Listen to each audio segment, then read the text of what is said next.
Good morning, welcome to my channel again. आज एक और बेहतरीन वीडियो लाया हूं आपके लिए।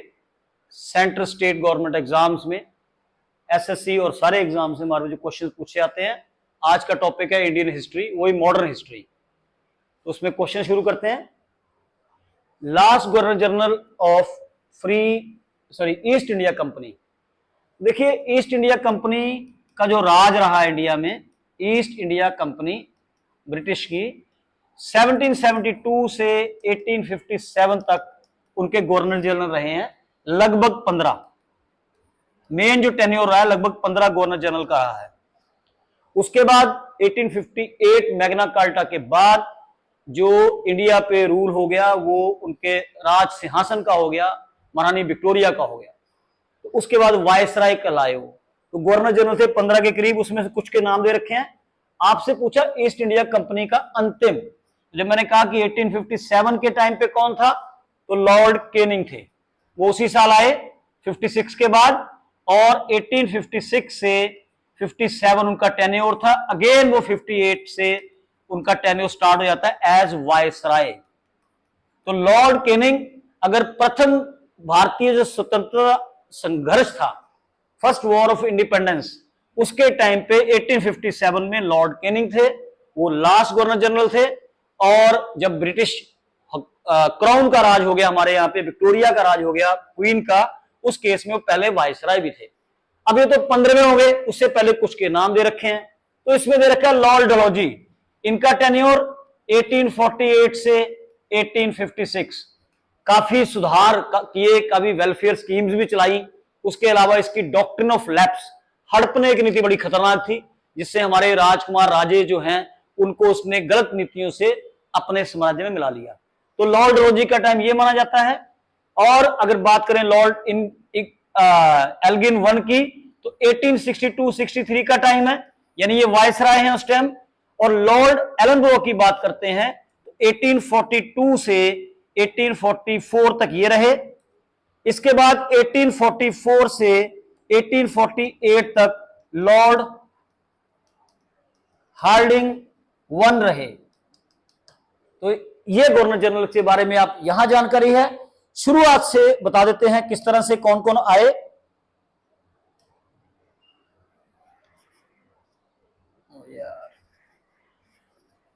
पहले अगर बात करें तो 1772 से अगर स्टार्ट होते हैं हमारे, तो वॉरेन हेस्टिंग जो गवर्नर जनरल बंगाल बन के आए, और वो एक डेजिग्नेशन था उसका बंगाल के नाम पे, क्योंकि इस टाइम ईस्ट इंडिया कंपनी के पास बहुत कम इलाका था इंडिया का कब्जे में।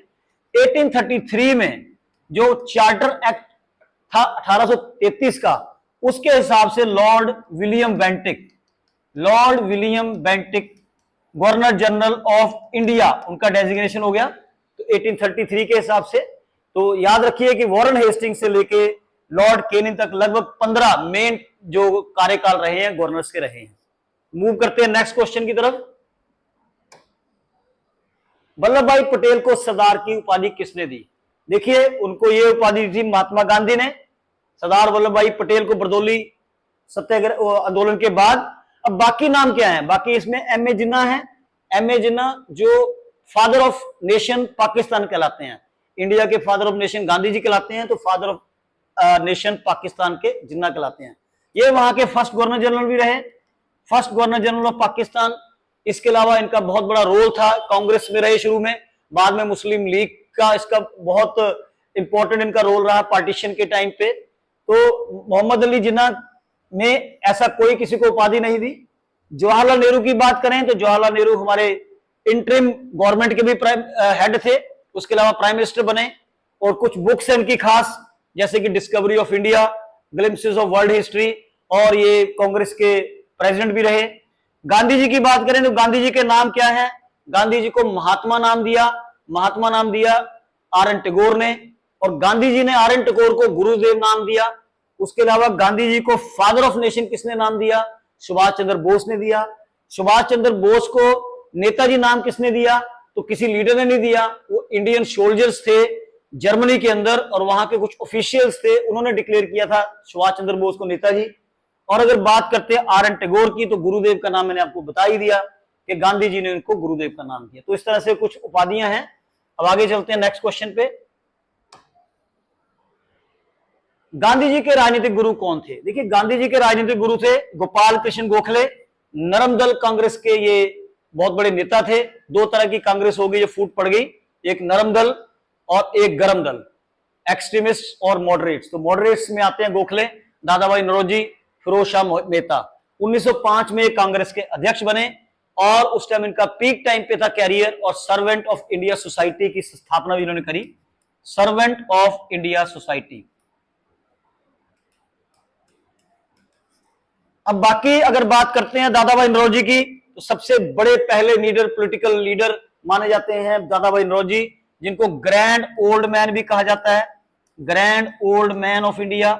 इन्होंने कुछ बुक्स लिखी जिसमें इकोनॉमी के ऊपर, तो उसको कहते हैं un British rule in India, कि ये रूल नहीं है, ये अन ब्रिटिश रूल है उनका, un British, poverty and un British, गरीबी और un British rule in India या ऑफ इंडिया, एक तो ये याद रखेंगे। और ड्रेनेज हो रहा वेल्थ का, ड्रेनेज ऑफ वेल्थ थ्योरी भी इनकी थी कि हमारी सारी पूंजी अंग्रेज जो है ड्रेनेज उसको लेके अपनी कंट्री में ले जा रहे हैं, दादाभाई नौरोजी। और ये लगभग 3 बार ये कांग्रेस के प्रेसिडेंट भी रहे। बाकी इसमें बीजी तिलक है, बाल गंगाधर तिलक, इनके बारे में ये पूछा जाता है कि बाल गंगाधर तिलक ने इंडियन होम रूल स्टार्ट किया। बाल गंगाधर तिलक ने जो आजकल जो आप गणेश के ऊपर जो आप मनाते हैं, या शिवाजी के ऊपर कुछ फेस्टिवल्स होते हैं, वो सारे इन्होंने हमारे जागरूकता चलाने के लिए इन्होंने स्टार्ट किए थे। और इनके 2 न्यूज़पेपर कह लीजिए, 2 बड़ी बुक्स कह लीजिए न्यूज़पेपर, एक था मराठा इंग्लिश में है, और एक है केसरी, वो मराठी में है। तो बाल गंगाधर तिलक के बारे में ये मशहूर है। उसके अलावा विनोबा भावे कौन रहे? विनोबा भावे जो थे हमारे भूदान मूवमेंट के आजादी के बाद उसके जनक थे।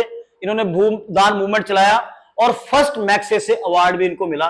फर्स्ट मैग्सेसे अवार्ड जो फिलीपीन देता है, मैग्सेसे अवार्ड फर्स्ट इंडिया में मिला है विनोबा भावे को। तो ये कुछ हस्तियां हैं जिनके बारे में मैंने कुछ कुछ पॉइंट्स आपको बताए हैं। नेक्स्ट क्वेश्चन पे चलते हैं। कौन सा लॉर्ड डलहौजी ने जो हड़पने की नीति लागू करी, इसमें से कौन सा प्रिंसली स्टेट या राज्य उनके अंडर नहीं आया? तो देखिए, इसमें नागपुर भी है, उदयपुर भी है, सतारा भी है, लेकिन मैसूर नहीं है। मैसूर वाडियार वंश का था। मैसूर को इनको जरूरत नहीं पड़ी क्योंकि सब्सिडी अलायंस में ऑलरेडी उनके पास था। तो उन्होंने हड़पने की नीति में सतारा भी हो गया, उदयपुर, नागपुर, झांसी, संबलपुर, भगत करके कहते हैं इसको, ये कुछ हमारे प्रिंसली स्टेट्स थी जो उनके अंडर आई। और अगर आप बात करें तंजौर, आरकोट दक्षिण के अंदर, तो नॉर्मली सतारा, ये मैंने बता दिया आपको शुरू में, और जबलपुर और आपका झांसी, संबलपुर सब उनके डॉक्ट्रिन ऑफ लैप्स के तहत उन्होंने कब्जा किया हमारी प्रिंसली स्टेट्स पे। हालांकि लॉर्ड डलहौजी का जो टेन्योर है वो पीडब्ल्यूडी के लिए, टेलीग्राफ के लिए, बहुत चीजों के लिए हमारे पास जो लोगों के भलाई के काम भी उन्होंने बहुत किए। और उनके टाइम पे भी 1853 में पहली ट्रेन चली इंडिया में, Bombay to Thane. Next question में मूव करते हैं।